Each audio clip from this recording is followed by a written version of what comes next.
আজকে আপনাদের সাথে পরিচয় করা যে এরকম একজন বিজয়ী রোগী যিনি সেই মৃত্যু পদযাত্রী থেকে মুক্তি লাভ করছেন।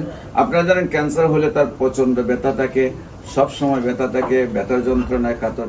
আমি মনে করছিলাম যে আমার পাইলসের সমস্যা, আমার ব্লাড যেত। তারপরে হচ্ছে যে আমি পপুলারে ডাক্তার দেখানোর পর আমার অনেকগুলো পরীক্ষা দেয়। পরীক্ষা দেওয়ার পর হচ্ছে যে আমার ক্যান্সার ধরা পড়ে। তারপরে এলোপাতে অনেক কোলন ক্যান্সার। আমি অনেক ট্রিটমেন্ট নিয়েছি, রেডিওথেরাপি দিয়েছি 28টা, তারপরে অনেক চিকিৎসা হয়েছে মোটামুটি। তারপরে ভালোর দিকেই তারপরে ওনারা বলছিল কেমোথেরাপি দিতে, তো আমি আর কেমোথেরাপি দিইনি। আবার অপারেশন করার কথা বলছিল, সেটাও করিনি। তারপরে এই ডাক্তারি দেখে পরে এখানে এসে চিকিৎসা নিয়ে আলহামদুলিল্লাহ মোটামুটি ভালোই। আসসালামু আলাইকুম ওয়া রাহমাতুল্লাহি ওয়া বারাকাতুহু। সম্মানিত দেশবাসী, আমি cancer specialist doctor SM. Sarwar. বিশেষ করে আপনারা জানেন যে ক্যান্সার হলে আনসার নেই। ক্যান্সার হলে সাময়িকভাবে চিকিৎসা দেওয়া হয়, একসময় ক্যান্সারের মৃত্যু, এটাই মেনে নিতে হয়। সারা পৃথিবী জুড়ে যেখানে বলা হয় ক্যান্সার, কিডনি, থ্যালাসেমিয়া, এইডস রোগ, সেখানেই লক্ষ লক্ষ টাকা ব্যয় হবে, একসময় মৃত্যু হবে, সেটাই মেনে নিতে হবে। সাময়িক চিকিৎসা চলে। একসময় আমরা বলতাম কিন্তু যক্কা হলে রক্ষা নেই। একসময় আমরা বলছি টাইফয়েড জ্বর হলে কোনো না কোনো অঙ্গ চলে যাবে। একসময় আমরা বলেছি বসন্ত রোগ হলে সমস্ত শরীর পাটা টুকার মতো হয়ে যাবে। একসময় আমরা বলেছি যে ডায়রিয়া হলে গ্রামের পর গ্রাম মানুষ মারা যেত।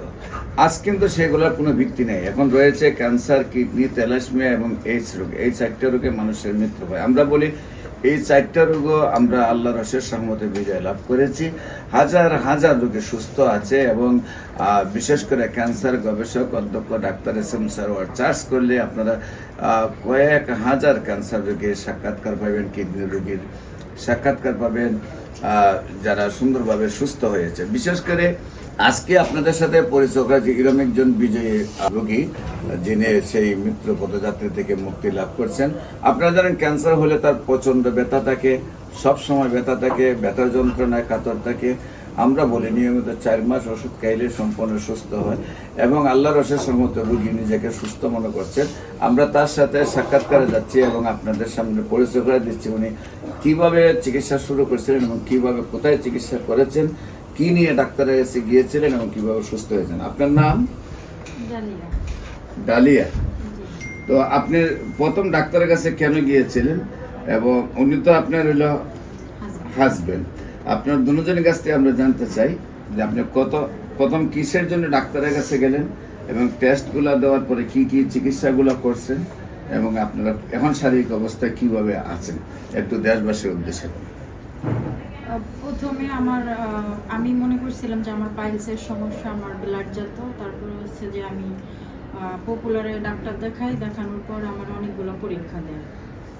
পরীক্ষা দেওয়ার পর হচ্ছে যে আমার ক্যান্সার ধরা পড়ে। তারপরে এলোপাতে অনেক কোলন ক্যান্সার। আমি অনেক ট্রিটমেন্ট নিয়েছি, রেডিওথেরাপি দিয়েছি 28টা, তারপরে অনেক চিকিৎসা হয়েছে মোটামুটি। তারপরে ভালোর দিকেই তারপরে ওনারা বলছিল কেমোথেরাপি দিতে, তো আমি আর কেমোথেরাপি দিইনি। আবার অপারেশন করার কথা বলছিল, সেটাও করিনি। তারপরে এই ডাক্তারি দেখে পরে এখানে এসে চিকিৎসা নিয়ে আলহামদুলিল্লাহ মোটামুটি ভালোই। আপনি আমার কাছে আসার আগে এই কেমো দেওয়ার পরে রেডিওথেরাপি দেওয়ার পরে কি ব্যথা কম ছিল না ব্যথা ছিল? ব্যথা ছিল কিন্তু আমার যে ব্লাডটা যেত সেটা বন্ধ হয়েছে, কিন্তু ব্যথাটা যায় নাই। না, ব্যথা ছিল, কিছু গেছে কিছু ছিল। এখন কি আপনার কোনো ব্যথা আছে? না, ওরকম ব্যথা নাই, কিন্তু আমার অস্বস্তি হয়, একটু অস্বস্তি হয়। তো আপনি চিকিৎসা আমার কেন কতদিন করলেন? 4 মাস।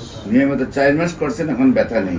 না, ব্যথা নেই। সম্মানিত দেশবাসী, আমরা যেখানে জানি যে ক্যান্সার হলেই প্রচন্ড ব্যথা, দিন রাত কাতর থাকেন, আজকে 4 মাস চিকিৎসা করার পরে ওনারা সেই ব্যথা নেই, শারীরিকভাবে সুস্থ রয়েছেন। আপনারা দোয়া করবেন, দেশবাসীর কাছে দোয়া চাই আল্লাহ যেন ওনাকে পূর্ণাঙ্গভাবে সুস্থ রাখেন। আমরা আপনাদেরকে বলবো যে কোনো ক্যান্সার আপনার একদম মাথার চুল থেকে পায়ের নখ পর্যন্ত যে কোনো জায়গায় ক্যান্সার হলে সেটা নিয়মিত 4 মাস চিকিৎসা করলেই সম্পূর্ণরূপে রিপোর্টের সুস্থতা আসবে।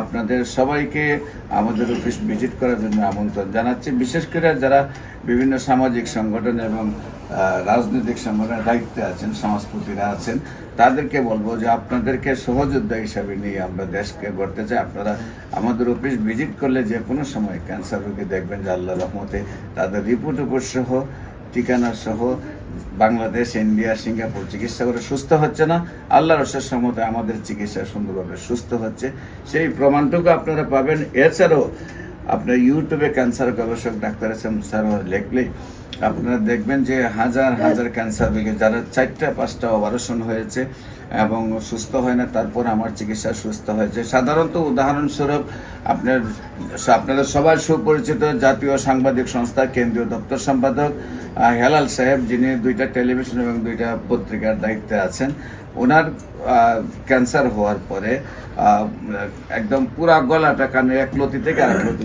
পুরা গলা অপারেশন হয়েছে। পিজির প্রধান আর 4জন ডাক্তার নিয়ে অপারেশন করেছেন। তারপরে বুবা হয়ে যায়, খাওয়া দাওয়া বন্ধ হয়ে যায়, গলা ফুলে যায় এবং চিকিৎসার জন্য ডাক্তাররা বলেন যে আর তার চিকিৎসা নাই। এমতো অবস্থায় আল্লাহর অশেষ রহমতে আমি চিকিৎসা করছি, সুন্দরভাবে সুস্থ হয়েছে। এরকম 1-2জন নয়, হাজার হাজার রোগীর সাক্ষাৎকার পাবেন। আপনাদের যে কোনো প্রয়োজনে আমাদের স্ক্রিনে দেওয়া নম্বরে যোগাযোগ করুন। সবাইকে ধন্যবাদ। আসসালামু আলাইকুম রহমতুল্লাহ।